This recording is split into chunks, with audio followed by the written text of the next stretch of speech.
Sarah Matthews stood in front of the full-length mirror in her childhood bedroom, memories of her younger years flooding her mind.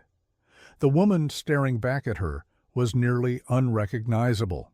The ivory-white wedding dress she had dreamed of as a little girl was flawless in every detail. Her copper-colored hair was styled in loose waves, elegantly tucked beneath her veil. Everything was perfect, just as she had planned for the last 18 months. Almost everything. Her loyal German shepherd, Max, lay on the floor with his paws tucked under his chin. His amber eyes gazed at Sarah with an intensity she hadn't seen before. At 13 years old, Max had been by her side through high school, college, and into adulthood. Sarah had rescued him from a local shelter in Connecticut when he was a scrappy, underweight 8-month-old pup. In return, Max had saved her in countless ways. "What do you think, buddy?" Sarah turned slightly, admiring the way the lace details glimmered in the morning sunlight. "Do you think Michael is the one?" Max's ears twitched at the mention of her fiancé's name, but he didn't leap up as he usually would. For the past 3 years, Max had adored Michael, but today something was different. Sarah's mother, Elizabeth, poked her head through the doorway. "Sweetheart, the makeup artist is here. Are you ready?" "I'm coming, Mom." Sarah took one last look at herself in the mirror, then scratched Max's ears. "Come on, boy, let's go make me a bride." Max slowly got to his feet, his aging joints creaking slightly. A familiar ache tugged at Sarah's heart. Max was no longer the young, energetic dog he once was, but he was still her faithful companion. She had insisted on including him in the wedding ceremony. Her mother had initially objected, but Michael immediately understood how much Max meant to Sarah. They had even gotten a special collar with a small bow tie made just for him. As they were about to leave the room, Max suddenly stopped and sat down. Sarah was surprised by his unexpected behavior. "Come on, Max, what's wrong?" she asked softly. But Max didn't move, his eyes fixed unwaveringly on her. His resolute stance planted a seed of unease in Sarah. She felt that something was off, but couldn't quite put her finger on it. "Sarah?" her mother called from the doorway, her voice tinged with impatience. "Come on, sweetheart, we're running late." Sarah paused for a moment, then looked back at Max. "We're not done yet, buddy," she said, stroking his head. But Max refused to move. In her mind, Sarah realized she had never seen him so resolute before, even after all the years they'd spent together. Deep in her heart, she felt that something was about to change. The next 2 hours passed in a whirlwind. The house buzzed with bridesmaids in pale blue dresses, hairstylists and makeup artists chatting excitedly, and the click-clack of Sarah's mother's heels as she hurried around with the wedding planner. Yet, amidst all the chaos, Sarah's mind never strayed far from Max. Her elderly dog was quieter and more still than ever, as if he was trying to tell her something. "Do you think he's okay?" Jenny, Sarah's best friend since middle school and maid of honor, asked, her eyes fixed on Max. "He's acting a little strange today?" Sarah furrowed her brows slightly and patted Max on the back. "I think he's just overwhelmed by all the excitement. You know how sensitive he is." She tried to sound calm, but deep down, an unease gnawed at her. Max's recent lethargy, his waning appetite, and now this unusual behavior, it all painted a worrying picture. "We really need to get going," Elizabeth said, glancing at her watch anxiously. "The photographer wants to grab a few shots before the ceremony, and traffic might be heavy." Sarah nodded, gathering up her skirt as she stood. "Come on, Max, it's time to go." The short drive to the historic St. Patrick's Church was filled with tension as Sarah's stomach churned. Usually calm during car rides, Max rested his head on Sarah's lap this time, barely moving. As Sarah felt the warmth of his body and the weight of his labored breaths, the quiet closeness felt like a goodbye. When they arrived at the churchyard, golden rays of sunlight filtered through the falling leaves. The photographer immediately started taking advantage of the picturesque scene. Sarah knew she should want everything to look perfect, but the knot in her chest made it hard to focus. "Let's start with a few shots of the bride," the photographer said, guiding Sarah toward an old oak tree. "Then we'll get the wedding party in." Max was sitting next to Sarah's father, but suddenly he stood up and moved in front of Sarah, blocking the photographer's lens. His eyes were fixed on Sarah with unwavering determination. "Max, move, buddy," Sarah said gently, reaching out to nudge him aside, but Max didn't budge. He wasn't growling or acting aggressively. He simply pressed firmly against Sarah's legs, as if trying to protect her. "Max, come here, boy," Sarah's father called. But Max, as if he couldn't hear anyone, moved even closer to Sarah. Then, without warning, Max tugged at Sarah's wedding dress with his teeth. Everyone froze in place. "Max is acting really strange," Elizabeth said impatiently. "Sarah, this is just a dog being difficult." Sarah crouched down and looked into Max's eyes. There was something in them, a depth of emotion she couldn't quite explain. At that moment, Max sat down and touched Sarah's dress with his paw. Sarah carefully bent down and noticed a small piece of fabric sticking out from beneath her gown. When she pulled it out, she saw faint writing on it. Her heart raced as she read the words, "Love is not real. Sacrifice is." For a moment, everyone around her went silent. Her father whispered in disbelief, Is that your grandmother's handkerchief?" As memories of the past flooded Sarah's mind, Max slowly rested his head on her shoulder. His body felt unusually warm. The handkerchief seemed to hold the key to an old family secret. But what was even more unsettling was that all of Max's actions seemed orchestrated, as if leading up to this moment. Was this just a dog's odd behavior, or was it a sign of a deeper connection? With tears streaming down her face, Sarah picked up her phone. "I need to call the vet," she said, but deep inside, she felt this wasn't just about Max's health. It was a message from the shadows of the past. "Doctor," Peterson's emergency line. Kate speaking. "Kate, this is Sarah Matthews. Something's wrong with Max. He's struggling to breathe, his heart is racing, and he's acting strange. Please, I need help." There was a brief silence on the other end of the line. "Sarah, aren't you getting married today?" "Yes, but—" Sarah's voice cracked. "Please, can you come right away? Dr. Peterson is here handling paperwork. He'll see Max immediately." Sarah glanced at the crowd gathered around her, her parents, Jenny, the photographer, and the wedding planner. They were all silently watching her. Finally, she locked eyes with her father. "Go," her father said firmly. "I'll call Michael and explain everything. Jenny can take you." "Sarah Matthews," he added, in that serious tone that always commanded attention, "this dog has been with you through everything, your first heartbreak, your college entrance exams, your grandmother's passing. He was there when you met Michael, and he's been by your side every step of the way. In this family, we don't leave those in need behind." Tears welled up in Sarah's eyes as she hugged her father tightly. "Thank you." Everything happened quickly. Jenny helped gather Sarah's dress and guided her to the car. Max leaned against Sarah's legs, slowly following them. Sarah's mother hesitated for a moment before springing into action, assuring Sarah she'd handle the guests and inform the venue. The drive to the vet clinic was tense. Sarah cradled Max's head in her lap, one hand feeling his chest while the other stroked his graying snout. Her heart was weighed down by the fear of losing Max, but she refused to let this trip be a farewell. "Do you remember when you first got him?" Jenny said, clearly trying to distract Sarah. "He was such a handful." Sarah smiled faintly despite her worry. "He ate my favorite shoes, and my mom's gardening gloves, even that awful Christmas hat. The one with the plastic fruit?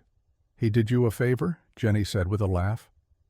But the warmth in her voice couldn't stop the tears welling up in Sarah's eyes. They arrived at the clinic in record time. Dr. Peterson was waiting for them at the door. His eyes widened slightly when he saw Sarah in her wedding dress, but he didn't say a word as he ushered Max inside. The examination felt endless. Sarah paced around the small room, the rustling of her dress the only sound. Jenny sat quietly, checking her phone and occasionally updating the others. Max's absence grew heavier on Sarah with every breath she took.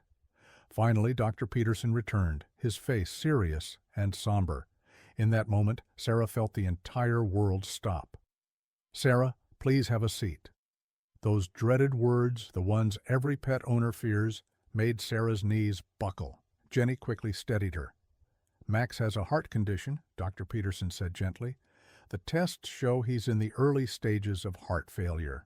The stress and excitement of today may have worsened his symptoms." "But he was fine just a few days ago." Sarah's voice was barely audible. "These conditions can progress rapidly in older dogs. At 13 years old, he's already lived beyond the average lifespan for his breed. He was trying to tell you he didn't leave your side because he wanted you to notice." "By keeping me from walking," Sarah whispered, beginning to understand. Dr. Peterson nodded. "Dogs are incredibly intuitive. He knew he needed help, and you're the person he trusts the most." Suddenly, Sarah remembered the handkerchief. The moment Max had tugged at her wedding dress and revealed that small note now seemed far more significant. Love is not real. Sacrifice is. What was Max trying to tell her with this message? "Max's connection to the handkerchief is so strange," Jenny said thoughtfully. "I remember your grandmother losing it years ago. For Max to find it today, with that note about sacrifice, it doesn't feel like a coincidence." Memories of her grandmother began to surface in Sarah's mind. Stories of her sacrifices, the burdens she carried, and the unwavering love she had for her family. The words on the handkerchief now felt heavier and far more meaningful. "This isn't just something Max felt," Sarah murmured. "It's a message.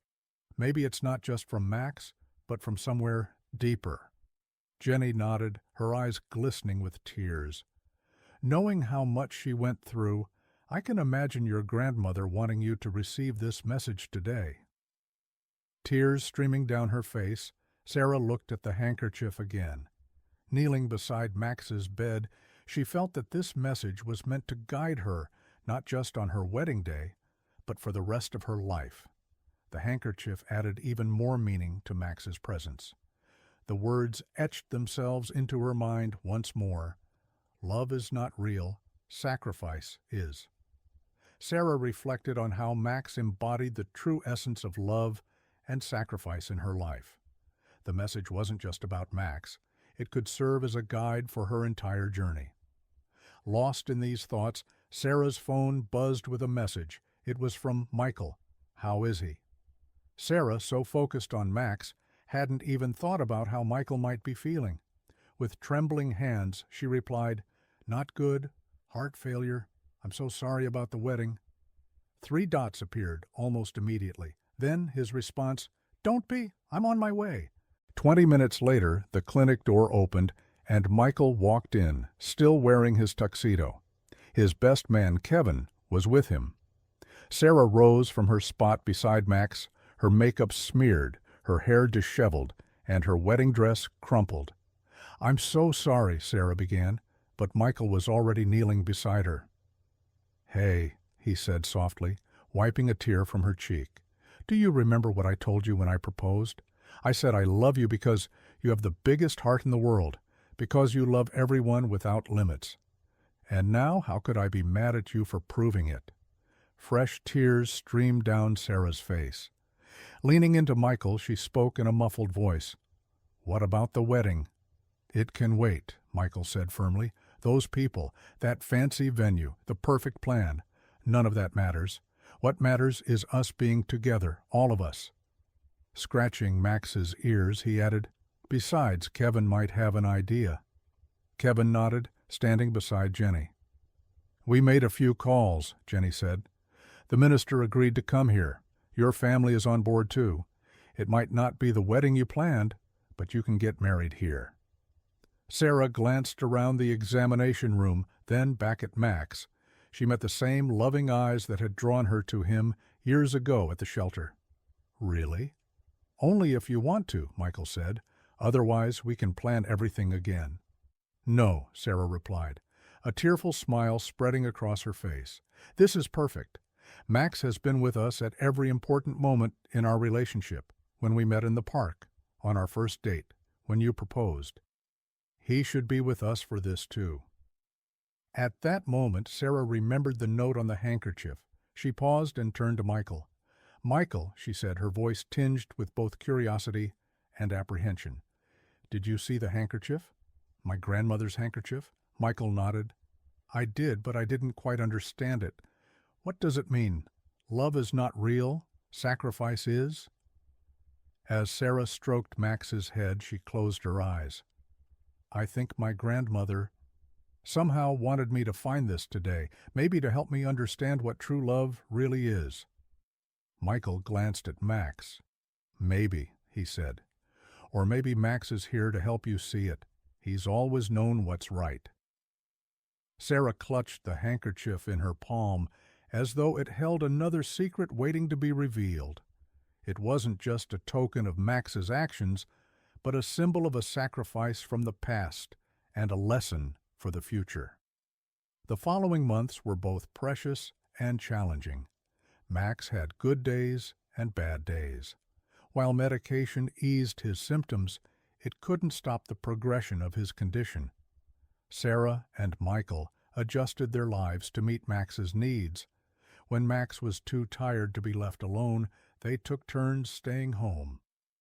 They celebrated his good days with short walks in the park where they had first met and comforted him through his harder ones. Despite it all, Max retained his loving spirit. Though he no longer jumped to greet them at the door, he wagged his tail enthusiastically. He still insisted on sleeping beside their bed, begged for treats with his soulful eyes, and showed his affection in countless small ways. One early spring evening, nearly 6 months after the wedding, Max let them know it was time. The day had been a good one. He had eaten well, basked in the backyard sun, and gently played with his favorite toy. But as night fell, he grew restless, turning back and forth to check that both Sarah and Michael were nearby. They called Dr. Peterson, who came to their home. Max peacefully said goodbye, his head resting in Sarah's lap as Michael's strong hands softly stroked his back. "Thank you," Sarah whispered into Max's ear as he closed his eyes. "Thank you for everything, for being my protector, my friend, for bringing me to Michael, for teaching us what true love means, and thank you for choosing me all those years ago at the shelter." That night, as Sarah and Michael looked through photos from their wedding day, one picture stopped her in her tracks. It was a candid shot Jenny had taken without them noticing. In it, Sarah and Michael weren't looking at each other or at the minister. They were looking at Max, and Max was looking back at them with pure, unfiltered love. Sarah's eyes drifted to the handkerchief. It still sat on the table, the same handkerchief Max had tugged from her wedding dress on that unforgettable day. She reached for it, reading the message once again. Love is not real, sacrifice is. Michael watched Sarah silently as she stared at the handkerchief. "What do you think it means?" he asked gently. Sarah paused for a moment. "My grandmother always said that sacrifice is the foundation of true love, but this handkerchief, Max finding it, can't be a coincidence. It's as if he was trying to tell us something." Michael placed a reassuring hand on her shoulder. "Maybe Max wanted us to understand how powerful a bond formed through sacrifice can be. He reminded us of that not just on our wedding day, but every single day with his loving presence." Sarah pressed the handkerchief to her chest. "You're right. Max taught us about love, loyalty, and sacrifice. Maybe this is his way of leaving us a message." A year later, Sarah and Michael stood in front of Riverside Animal Shelter, the place where Sarah had found Max. After months of mourning his loss, they finally felt ready to open their hearts again. "Are you sure about this?" Michael asked, gently squeezing Sarah's hand. Sarah touched the locket around her neck, which held a small photo of Max. "He did so much to teach us about love. The best way to honor his memory is to share that love with another dog who needs it." As they walked through the familiar sounds and smells of the shelter, Sarah remembered the day she first saw Max, a scrawny, frightened German Shepherd puppy whose soulful eyes had captured her heart instantly. At the end of the hallway, in the last kennel, lay an elderly golden retriever. He rested on a worn blanket, his graying face betraying his age. His warm brown eyes gazed at them with quiet curiosity. The card on his kennel read, "Duke, 10 years old." "Most people want a puppy or a younger dog," the shelter worker said, noticing their interest. "Duke's been here for 3 months. His family had to give him up when they moved into a nursing home. He's such a sweetheart. But because of his age, not many people want him." Sarah knelt in front of the kennel. Duke lifted his head, slowly stood, and walked over to her. Through the bars, he pressed his nose gently against her hand. "He has arthritis in his hind legs," the shelter worker continued. "He needs medication and can't go on long walks, but—" "He's perfect," Sarah interrupted, her voice thick with emotion as she turned to Michael, tears brimming in her eyes.